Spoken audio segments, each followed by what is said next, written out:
আসসালামু আলাইকুম, welcome to my channel. রাত ঠিক 10:30, সৈকত ভাইয়ের কল। তার এসি নষ্ট হয়ে গেছে, এসি ঠিক করাতে যেতে হবে। তো আমি যাব না বলছিলাম, এক ধরনের জোর জবরদস্তি করে সে আমাকে রুম থেকে নিয়ে আসলো তার সাথে যাওয়ার জন্য। তো এখন এসি ঠিক করতে দিছি।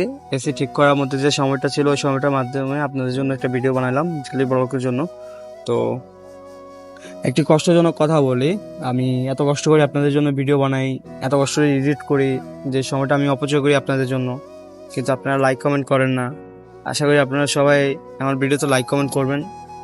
আমি শুধু আপনার কাছে সাপোর্ট চাইতেছি, যদি আপনারা সাপোর্ট করেন তাহলে আমি সামনে এগিয়ে যেতে পারবো, আর যদি আপনারা সাপোর্ট না করেন তাহলে তো আমি সামনে এগিয়ে যেতে পারবো না, তাই না?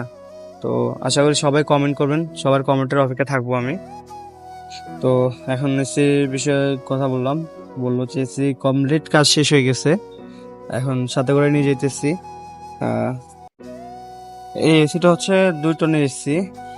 একটা আগে ছিল 1 টনের এসি, সৈকত ভাইয়ের রুমে যেটা ছিল আগে 1 টনের এসি ছিল। সৈকত ভাইয়ের রুম কিন্তু অনেক ছোট, আপনারা দেখলেই বুঝতে পারবেন, অনেক ছোট রুম, কিন্তু এই ছোট রুমে 1 টনের এসি মানে কাভার করতে পারে না। কেন করতে পারে না জানেন?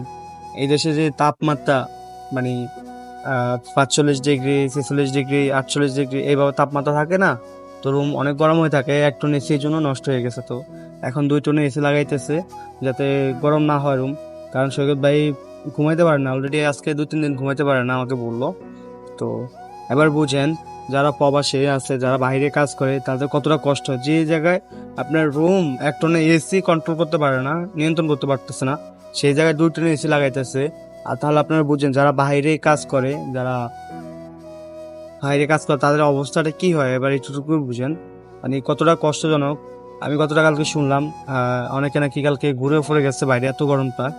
তো সৈকত ভাই ক্যামেরার সামনে আসতে চায় না, এই যে সৈকত ভাই কিন্তু ক্যামেরার সামনে থেকে সরে গেছে। কেন সরে গেছে জানেন? সৈকত ভাইয়ের ওয়াইফ নিষেধ করছে, এই জন্য সে ক্যামেরার সামনে আসে না। কারণ আগে আগে সৈকত ভাই কিন্তু আমার সাথে সবসময় ক্যামেরার সামনে থাকতো, ওনার ওয়াইফ নিষেধ করার পর থেকে আর থাকে না। দেখেন, এই এসিটা হচ্ছে 2 টনের এসি টোটাল। আমি ওই পাকিস্তানকে জিজ্ঞাসা করছি এটা টোটাল কয় কিলো হবে, বলছে যে এটা এসি 2 টনের কিন্তু 90 কিলো। সে একা এটা নিয়ে যেতেছে, মানে কি বলবো, এটা হচ্ছে রুটির শক্তি, ভাতের শক্তি না। বা আমরা তো ভাত খাই, তো এই জন্য আমরা এগুলো পারি না, আর ওরা রুটি খায় সবসময়। এই রুটি খেয়ে সে 2 টনের এসি কাঁধে করে নিয়ে গেছে 90 কিলো। মানে আমি তো দেখি পুরা হাঁ করে তাকাইছিলাম তার দিকে। মানে পরে ওরা, আমি জিজ্ঞাসা করলাম যে কিভাবে সম্ভব, পরে ওরা বললো যে আমরা নিতেই তো আমাদের অভ্যস্ত, আমাদের অভ্যাস হয়ে গেছে। তো তো এখন লাগানো হচ্ছে, তো চেক করতেছে ভিতরে আর কোনো সমস্যা ছিল কিনা। তো এখন কমপ্লিটলি চেক করা শেষ, এখন চালু করতেছে। আর সৈকত ভাইকে এখন বলতেছে চেক করার জন্য যে ঠিক আছে কিনা, ঠান্ডা হাওয়া আগের থেকেও বেটার কিনা, আগেরটার চেয়ে মানে ঠান্ডা হাওয়া আসতেছে না। তো অবশ্যই কমপ্লিট। আপনারা সবাই ভালো থাকবেন, যারা ভিডিওটা দেখছেন অবশ্যই লাইক কমেন্ট করবেন। আল্লাহ হাফেজ।